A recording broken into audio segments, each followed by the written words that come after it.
हाय दोस्तों, कैसे हैं आप सब। चलिए, उम्मीद करते हैं कि आप सब अच्छे होंगे। चलिए एक नए टॉपिक पर आज चर्चा करते हैं।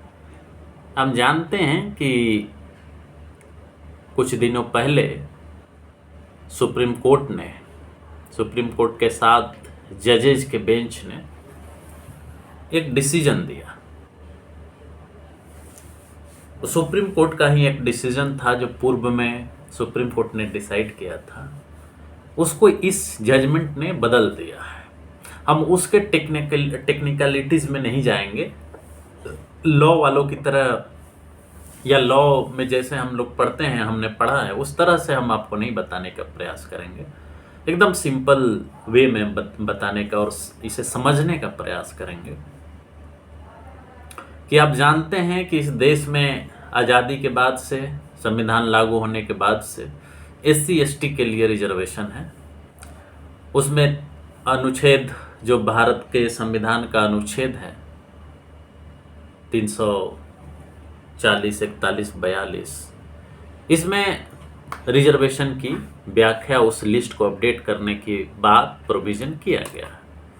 एकदम मतलब सिंपल वे में कहें तो अनुच्छेद 15 और 16 में कमज़ोर वर्गों के लिए रिजर्वेशन की बात की गई है, लॉ बनाने की बात की गई है। ये सारी चीज़ें हैं, बहुत सारी चीज़ें हैं जो आप संविधान पढ़ें तो आपको उसमें पता चलेगा। लेकिन हम उस टेक्निकल प्रोविजंस पर बात नहीं करेंगे, बल्कि इसे समझने का प्रयास करते हैं कि इस जजमेंट में क्या है ऐसा कि जिसमें पूरा देश बटा हुआ है। एक धड़ा है, चाहे अगर राजनीतिक पार्टियों में बात करें तो चाहे पक्ष की बात हो चाहे विपक्ष की बात हो, सब कोई बटा हुआ है। एक डिवाइडेड ओपिनियन आपको देखने को मिल रहा है पूरे इंडिया में कि ये जजमेंट सही है या गलत है। कुछ लोग गलत भी बोल रहे हैं, कुछ लोग सही भी बोल रहे हैं, कुछ लोग इसका वेलकम कर रहे हैं, कुछ लोग इसका विरोध कर रहे हैं। चलिए इसी को समझने का प्रयास करते हैं। क्यों ये जजमेंट महत्वपूर्ण है? महत्वपूर्ण तो है। इसमें 2-3 चीजें जो समझने वाली बात है वो ये है कि जब संविधान लागू हुआ तो SC और ST को रिजर्वेशन देने की व्यवस्था की गई, क्योंकि वो सामाजिक और शैक्षणिक रूप से पिछड़े हुए थे। सदियों से उनके साथ अत्याचार किया जा रहा था और यही इसी बेसिस पर, इसी आधार पर बाद में चल करके OBCs को भी एक क्लास के रूप में रिकॉग्नाइज करके। लेकिन ये एक बात ध्यान रखिएगा कि जो SCs होते हैं वो शेड्यूल कास्ट होते हैं, ST होते हैं शेड्यूल्ड ट्राइब्स होते हैं, और OBCs को क्लास के रूप में रिकॉग्नाइज किया गया। ट्राइब्स एक अलग कम्युनिटी के रूप में, शेड्यूल्ड कास्ट्स और OBCs अदर बैकवर्ड क्लासेज, ये कास्ट नहीं है, ध्यान रखिएगा, क्लासेस के रूप में रिकॉग्नाइज किया गया। लेकिन इसका आधार यही लगभग रहा कि ये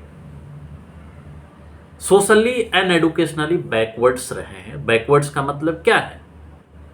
बैकवर्ड्स का मतलब ये कि समाज का जो मुख्य धारा है, राष्ट्र का जो मुख्य धारा है, उसमें वो शामिल नहीं है। चाहे वो जॉब की बात हो, ब्यूरोक्रेसी की बात हो, पॉलिटिक्स की बात हो, एडुकेशनल इंस्टीट्यूशंस की बात हो, उनका सफिशिएंट रिप्रेजेंटेशन नहीं है। इसलिए उनको रिजर्वेशन दे करके मेन स्ट्रीम में लाने की कोशिश की जाए। एक सिंपल शब्द में अगर आप कहें तो ये माना गया कि जो सोशली बैकवर्ड है या जो पिछड़ा हुआ है, वही एडुकेशनली भी पिछड़ा हुआ है, पॉलिटिकली भी पिछड़ा हुआ है, एम्प्लॉयमेंट में भी पिछड़ा हुआ है, कल्चर में भी पिछड़ा हुआ है, पॉलिटिक्स में भी पिछड़ा हुआ है, तो उसको एक स्टेट के तरफ से सपोर्ट दिया जाए। वो सपोर्ट वैकेंसीज में हो सकती हैं, वो सपोर्ट जो एप्लीकेशन फी होता है उसमें हो सकता है, वो सपोर्ट एज के रिलैक्सेशन में हो सकता है, वो सपोर्ट रीजन के आधार पर हो सकता है, और उनको थोड़ा सा पुश किया जाए ताकि वो भी सोसाइटी में उन लोगों के बराबर आ जाए जिनका हमेशा से एडुकेशन पर, पॉलिटिक्स पर, कल्चर पर, इकोनॉमिक सिस्टम पर प्रिविलेज रहा है, कंट्रोल रहा है। तो उनके बराबर लाने के लिए सोशली और एडुकेशनली जो कम्युनिटीज हैं, कास्ट हैं, उनको एक साथ लाया जाए, क्योंकि इसमें यह माना गया कि मेरिट जो होता है वो बाय बर्थ नहीं होता, वो सोशल और इकोनॉमिक सिस्टम के द्वारा डिटरमाइन होता है कि कौन मेरिटोरियस है। अगर किसी व्यक्ति को धर्म के नाम पर, जाति के नाम पर शुरू से ही डिप्राइव किया गया है, वंचित रखा गया है, उसमें एक इंफीरियरिटी कॉम्प्लेक्स भर दिया गया, और उससे आप कहिए कि एक वैसे बंदे से जिसके मदर और फादर वेल सेटल्ड हैं, ब्यूरोक्रेट्स हैं, पॉलिटिशियन हैं, कन्वेंट में पढ़ रहा है, उससे कंपटीशन करे तो कभी कंपटीशन नहीं कर सकता। तो ऐसे हायरार्किकल सिस्टम में जो रह रहा है, उसमें अगर कोई वर्ग है जो पिछड़ा हुआ है, उसको आगे लाने के लिए स्टेट, राज्य जो है कुछ सपोर्ट उसको देता है, कोशिश करता है कि वो उन लोगों के बराबर आ जाए जो समाज में काफी आगे जा चुके हैं, आगे बढ़ चुके हैं। उसी का नाम हम देते हैं रिजर्वेशन, और जो जरूरी भी है। जिस तरह से यहाँ पर डिस्क्रिमिनेशन है एजुकेशनल इंस्टीट्यूशंस में, ब्यूरोक्रेसी में, पॉलिटिक्स में, हर जगह पे, हर लेवल पर, उसका समाधान एक ही दिखता है कि प्रोपोर्शनल रिजर्वेशन हो। उस पर हम लोग नहीं जाते, वो एक अलग डिबेट है। मेरिट क्या है, मेरिट कैसे बनता है, वो एक अलग डिबेट है। मेरिटोरियस कौन होता है, वो एक अलग डिबेट है। क्या सबसे मेहनती को जॉब मिलता है, ये भी एक अलग डिबेट है। तो 1950 में एक होमोजेनस ग्रुप के रूप में एससी को रिकॉग्नाइज किया गया, एसटी को रिकॉग्नाइज किया गया, लेकिन ओबीसी को एक हेट्रोजेनियस ग्रुप के रूप में रिकॉग्नाइज किया गया 90 में, जिसमें क्रीमी लेयर क्रिएट किया गया। एससी एसटीज में क्रीमी लेयर का कंसेप्ट नहीं था। अब इस जजमेंट में कोर्ट ने कहा कि जो राज्य की सरकारें हैं, वो सक्षम हैं सब कैटेगराइजेशन करने के लिए एससी एंड एसटीज में, क्योंकि ऑलरेडी ओबीसी में कैटेगराइजेशन हो चुका है इंदिरा साहनी जजमेंट के बाद। क्रीमी लेयर, ओबीसी के अंदर एक क्रीमी लेयर जनरेट कोर्ट ने किया, ये किसी लेजिस्लेचर ने नहीं किया। तो कोर्ट ने ये कहा कि वो एक होमोजेनस ग्रुप नहीं है, और चिनैया के जजमेंट में कोर्ट ने कहा था, 5 जजों की जो बेंच बनी थी, उसमें उसने कहा था कि एससी कम्युनिटी एक होमोजेनस ग्रुप है, उसके अंदर आप सब कैटेगराइजेशन या कैटेगराइजेशन फिर से नहीं कर सकते। कुछ लोगों का दावा ये है, कुछ लोग जो इस सब कैटेगराइजेशन का सपोर्ट करते हैं, उनका ये कहना है कि एससी में भी कुछ जातियां हैं जो सबसे ज्यादा इसका फायदा उठाई हैं, लेकिन कुछ ऐसे हैं जो उस प्रोग्रेस के रास्ते में नहीं आ पाए हैं। कुछ लेखक ये कहते हैं कि कुछ जातियां तमिलनाडु में, बिहार में, यूपी में या पूरे ऑल इंडिया में ऐसी हैं जो एससी में तो आती हैं, लेकिन उनको रिजर्वेशन नहीं मिलता है, और कुछ जातियां ऐसी हैं जो सारे मलाई वही लूट रही हैं। इस तर्क को समझिए। सवाल ये है कि ये सब कैटेगराइजेशन कर देने से क्या उन जातियों में जिनको ये बेनिफिट नहीं मिल रहा है, बेनिफिट तब मिलेगा ना जब उनको एडुकेशन दिया जाएगा, वो एलिजिबिलिटी क्राइटेरिया वो फुलफिल करेंगे। अगर वो एडुकेटेड नहीं है तो क्या सब कैटेगराइजेशन इस इशू को एड्रेस कर सकता है? सबसे पहली जरूरत तो ये होगी ना कि उनको एलिजिबल बनाया जाए, उनको उस रूप में हेल्प किया जाए ताकि वो एलिजिबल हो करके वो रिजर्वेशन में जो बेनिफिट मिल रहा है उसको क्लेम कर सके। वो उस कैटेगरी में जो लोग आगे निकल रहे हैं, चाहे उस एलिजिबिलिटी को पूरा कर रहे हैं, उससे compete कर सके। तो क्या सब कैटेगराइजेशन से ये जो एडुकेशनल या लिटरेसी का गैप है, एलिजिबिलिटी का गैप है, वो गैप दूर हो जाएगा? ये समझना होगा। दूसरी बात ये कि आप जानते हैं इस देश में जो SC ST की वैकेंसीज है, OBC की वैकेंसीज है, क्या वो पूरा किया जाता है? मान लीजिए एक एग्जाम्पल के तौर पर कि आपने सब कैटेगराइजेशन अलाउ कर दिया, क्रीमी लेयर अलाउ कर दिया। पहला इसका निगेटिव इंपैक्ट क्या होगा कि उनके बीच एक डिवीजन क्रिएट हो गया। डिवीजन क्रिएट होने के बाद पॉलिटिकली अब उन्हीं को एक दूसरे के खिलाफ लड़ाया जाएगा, उन्हीं के खिलाफ एक दूसरे को लड़ाया जाएगा कि ये तुम्हारा हक ले लिया है, वो तुम्हारा हक मार लिया है। पॉलिटिकली वो डिवाइडेड हो जाएंगे, पॉलिटिकली और पार्टियां बनेंगी। कुछ लोग ये भी कह रहे हैं कि इससे और यूनिटी बढ़ेगा। दिल बड़ा कीजिए, ये कहने वाली जरूर बातें हैं। हाँ, मोरली एथिकली ये बात आप आर्ग्यू कर सकते हैं कि जो उस वर्ग में भी पिछड़ा उसको भी आप साथ लाइए, लेकिन क्या ये इंडिया में संभव हो पाएगा? एक अलग सवाल है जिस पे चर्चा होनी चाहिए। हम उस सवाल पर नहीं आ रहे हैं, हम पॉलिटिकल सवाल पर नहीं आ रहे हैं। हम एक जो डेटा बेस्ड फैक्चुअल क्वेश्चन है उसको आपके सामने रख रहे हैं कि इस देश में SC ST का वैकेंसी जब होता है, निकलता है, तो मोस्टली सीटें बैकलॉग में चली जाती हैं, अनफिल्ड रह जाती हैं। अब ये सोचिए, ये समझिए कि अगर उस ग्रुप में, मान लीजिए SC ग्रुप में एक कास्ट है पार्टिकुलर, उस पर ये ब्लेम होता है, उसको ये बोला जाता है कि तुमने इस सारे बेनिफिट को अक्वायर कर लिया है और हम तुमको क्रीमी लेयर डिक्लेयर कर रहे हैं। अब मान लीजिए क्रीमी लेयर डिक्लेयर हो गया, तो वो एक एलिजिबल कैंडिडेट उस सीट को जो फिल कर सकता था, अब तो वो भी नहीं है। और अगर दूसरे जातियों में जो सब कैटेगराइजेशन में आ रही हैं सामने, उनके पास एलिजिबिलिटी ही नहीं है, तो क्या कभी भी वो सीटें भरी जाएंगी? और नहीं भरी जाएंगी तो क्या इस बात की क्या गारंटी है कि 2-3 बार उसका एडवर्टीजमेंट निकाल कर बाद में उसको जनरल कर दिया जाए? ये धड़ल्ले से भारत में हो रहा है। आप एक तरफ क्रीमी लेयर की बात कर रहे हैं और दूसरी तरफ उसमें जो पढ़े लिखे जिसको क्रीमी लेयर आप बता रहे हैं, उनको आप हर यूनिवर्सिटी में उठा के देख लीजिए, उनको NFS डिक्लेयर किया जा रहा है, नॉट फाउंड सुटेबल। और ये क्रीमी लेयर डिक्लेयर होने के बाद कितने लोग बचेंगे जो उस सीटों को, वैकेंसीज को भरेंगे?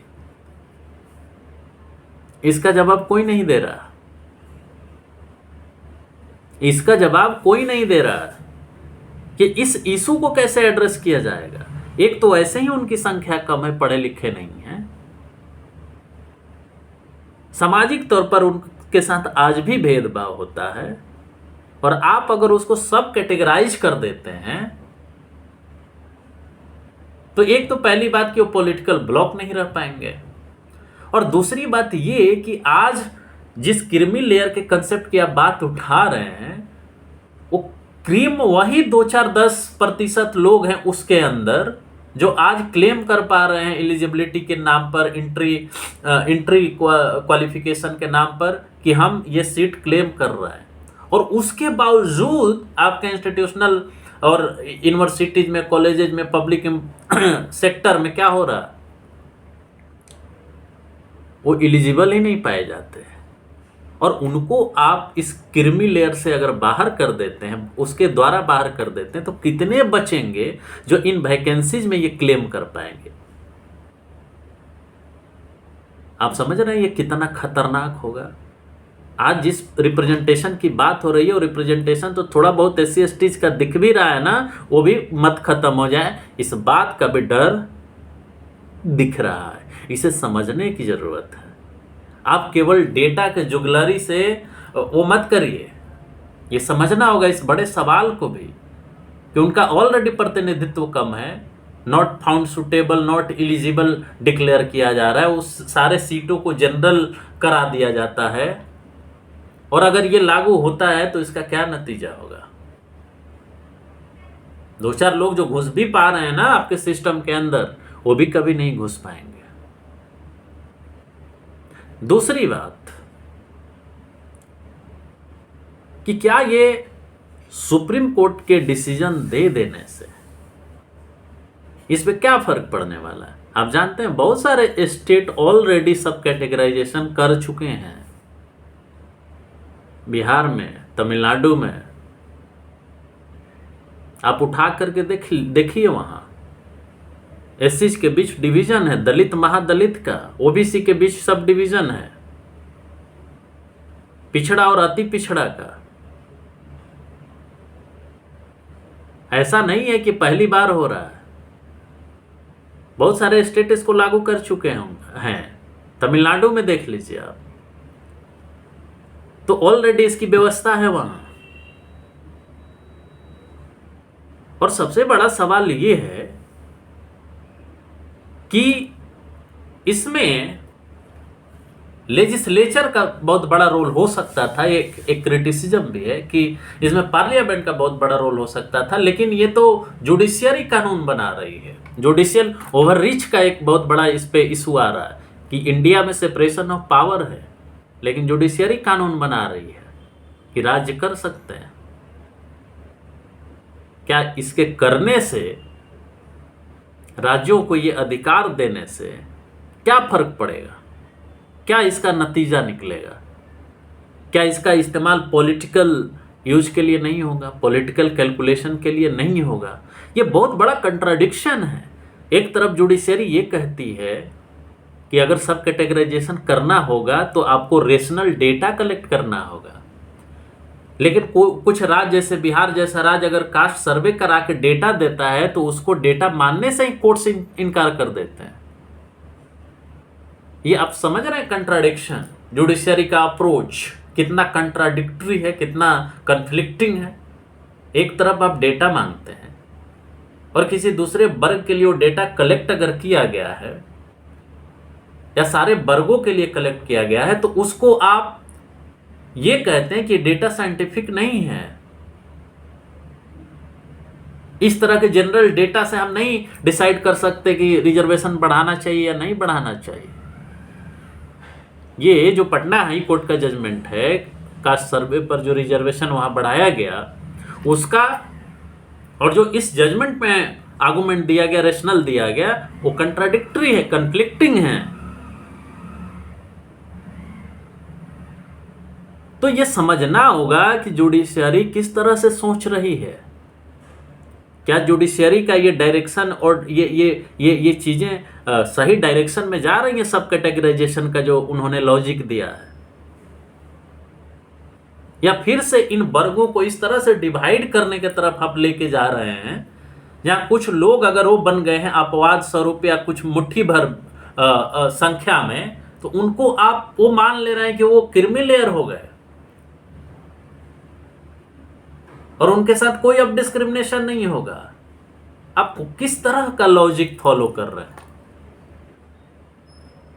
आज भी कितने ऐसे लोग हैं जो जो जो जो पुलिस महकमे में हैं, शिक्षा के क्षेत्र में हैं, वो कितना भी पढ़ लिख लें, कितना भी वो बहुत बड़े पद पे जाएं, लेकिन उनको इसी रूप में एड्रेस किया जाता है कि ये तो इस जाति का है, इस समुदाय का है। और कुछ जातियों के लोग अपने आप को ये मान करके चलते हैं कि हम तो सर्वज्ञानी, हम जन्मजात ही बहुत बड़े हैं। आज भी इंडिया के विभिन्न हिस्सों में इस तरह का डिस्क्रिमिनेशन हो रहा है। तो क्या ये मान लिया जाए, क्रीमी लेयर मान लेने से ये मान लिया जाए कि वो तो अब एलिट हो गए, वो तो अब उनके साथ सोशल डिस्क्रिमिनेशन होगा ही नहीं? तो जो जुडिशरी का लॉजिक है, इसमें जो मेजोरिटी जजेज का जो डिसीजन है, वो पूरी तरह से इकोनॉमिक सेंट्रिक, इकोनॉमिक थिंकिंग का रिफ्लेक्शन आपको मिल रहा होगा। यहाँ पे social reflection, educational reflection, cultural reflection है ही नहीं। और क्रीमी लेयर केवल इसी आधार पर सोच रहे हैं कि अगर थोड़ा बहुत उनको पैसा कमाने का मौका मिल गया तो अब उनका एडुकेशनल और सोशल बैकग्राउंड देखने की क्या जरूरत है। This is the economic approach of judiciary, which is not reflecting the social reality in India. और जो नेक्स्ट चौथा पॉइंट है, ये समझिए कि कोर्ट ने राज्यों को अधिकार दिया है, और अभी जो इनकम्बेंट गवर्नमेंट है उसके बहुत सारे एमपीज माननीय प्रधानमंत्री से मिलते हैं, उनसे कहते हैं कि इसमें डिवीज़न नहीं होना चाहिए। पॉजिटिव रिस्पॉन्स रहता है। अगले दिन जो इनके मीडिया प्रभारी होते हैं वो इसका जवाब देते हैं मीडिया में आकर कि हम संविधान में जो बाबा साहब ने इसका कोई इस तरह का प्रोविज़न नहीं किया है कि उसमें क्रीमी लेयर हो, तो हम इसको लागू नहीं करने जा रहे हैं। सवाल ये है कि सेंट्रल गवर्नमेंट को कहाँ डायरेक्शन है? सेंट्रल गवर्नमेंट क्या करेगी अगर स्टेट चाहे तो? इसमें कोई क्लैरिफिकेशन नहीं है। राज्यों को ये बात कही गई है, वो कही गई है कि राज्य एलिजिबल है, वो एम्पावर्ड है, उसके पास पावर है कि वो सब डिवीजन कैटेगराइजेशन कर सके। सेंटर का कहाँ लेना देना है यहाँ? ये अजीब तरह की परिस्थिति नहीं बन रही है क्या?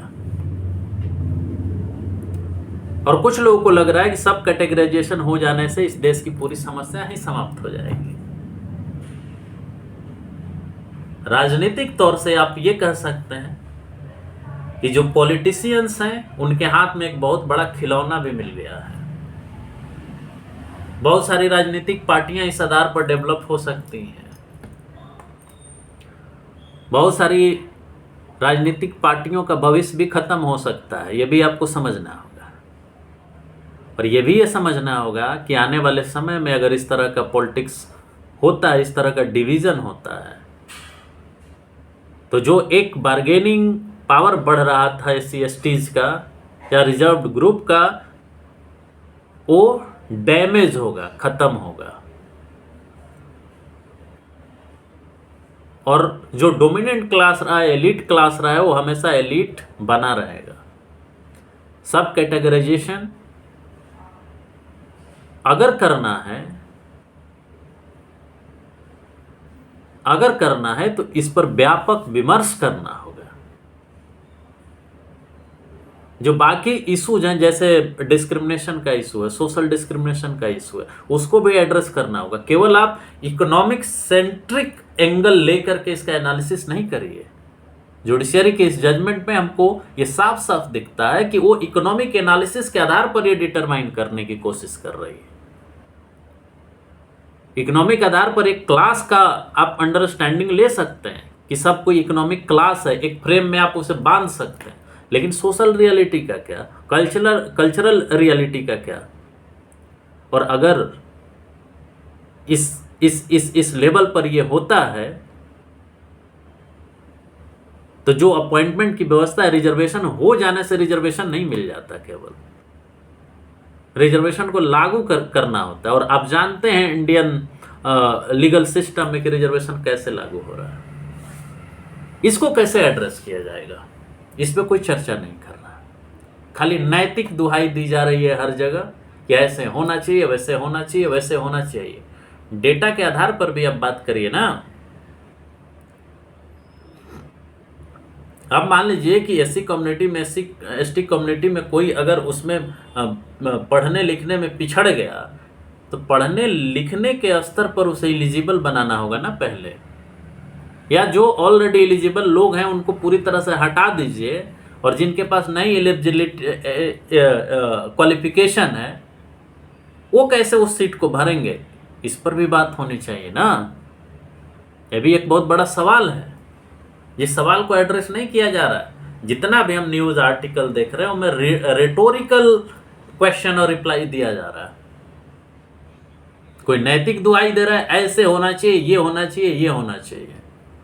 जो हो रहा है उस प्रैक्टिसेस के बारे में क्या? हर यूनिवर्सिटी में आप देखें अपॉइंटमेंट में not found suitable, not found suitable. General class का भी बच्चा वहीं से PhD, SC/ST का भी बच्चा वहीं से PhD, सेम क्वालिफिकेशन। लेकिन SC/ST और OBC के बच्चे सारे नॉट फाउंड सुटेबल हो जाते हैं, कैंडिडेट्स नॉट फाउंड सुटेबल हो जाते हैं। और जो जनरल क्लास में सेलेक्ट होता है वो सारे सुटेबल हो जाते हैं। और अगर इसमें एक क्रीमी लेयर क्रिएट कर दिया जाता है तो जो 2-4 मिल रहे हैं ना अपॉइंटमेंट में, वो भी नहीं मिलेंगे। तो हम किसी का पक्ष नहीं ले रहे हैं और ना उसका विरोध कर रहे हैं। हम केवल इतना कह रहे हैं कि इस पर एक व्यापक बहस की जरूरत है। ये जुडिशियरी ना करे, इसे पार्लियामेंट में और स्टेट लेजिस्लेचर में एक व्यापक डिस्कशन के रूप में लीजिए और एक व्यापक सहमति बना करके इस पर काम करना होगा। खाली एक दूसरे को गाली दे करके कि ये विरोध कर रहा है तो हमारा विपक्षी और हम सपोर्ट कर रहे हैं तो हम बहुत अच्छे, ऐसे नहीं होगा। ये इस पे सीरियस डिस्कशन करना होगा। केवल रिजर्वेशन तक नहीं, उसके लागू करने तक भी डिस्कशन करना होगा कि कैसे ये लागू हो रहा है। तो इसी के साथ मैं इसमें अपनी बात समाप्त करता हूं। निश्चित तौर पर हम इसमें कोई पोजीशन नहीं ले पा रहे हैं अभी, इसे और समझने की जरूरत है। जो समाज इतने सालों से पिछड़ा हुआ है, उसमें कुछ लोग अगर अमीर हो गए, कुछ लोग को जॉब मिल गया, कुछ लोग एलीट हो गए, सो कॉल्ड एलीट हो गए, मुट्ठी भर लोग हो गए, तो क्या वो सारे कम्युनिटी के लिए लागू हो गया क्या? ये सोचना होगा। और इसीलिए हम ओपन एंडेड आपके सामने वो करते हैं कि क्या क्रीमी लेयर के कंसेप्ट को लागू कर देने से सोशल डिस्क्रिमिनेशन, कल्चरल डिस्क्रिमिनेशन, ये सारी चीजें खत्म हो जाएंगी क्या? जुडिशियरी का जो अप्रोच है इकोनॉमिक्स का, इकोनॉमिक अप्रोच ऑफ जुडिशियरी जो है, ये ले लेने से उन सवालों को कैसे आप एड्रेस कर रहे हैं जो कास्ट आधारित है, कम्युनिटी आधारित है, रीजन आधारित है। इस कंट्राडिक्शन का क्या जो कास्ट सेंसस पर है, कास्ट सेंसस नहीं करा जाए? क्यों नहीं जुडिशियरी डायरेक्शन दे रहे, साइंटिफिक डेटा कास्ट सेंसस करा के कराइए। और जहां करा के दिया जा रहा है वहां के रिजर्वेशन के सिस्टम को ही हाई कोर्ट रिजेक्ट कर दे रहा है। इसे समझना होगा और फिर एक व्यापक इस पर डिस्कशन कर करके आगे इस पर फैसला लेना होगा कि हमें क्या करना है।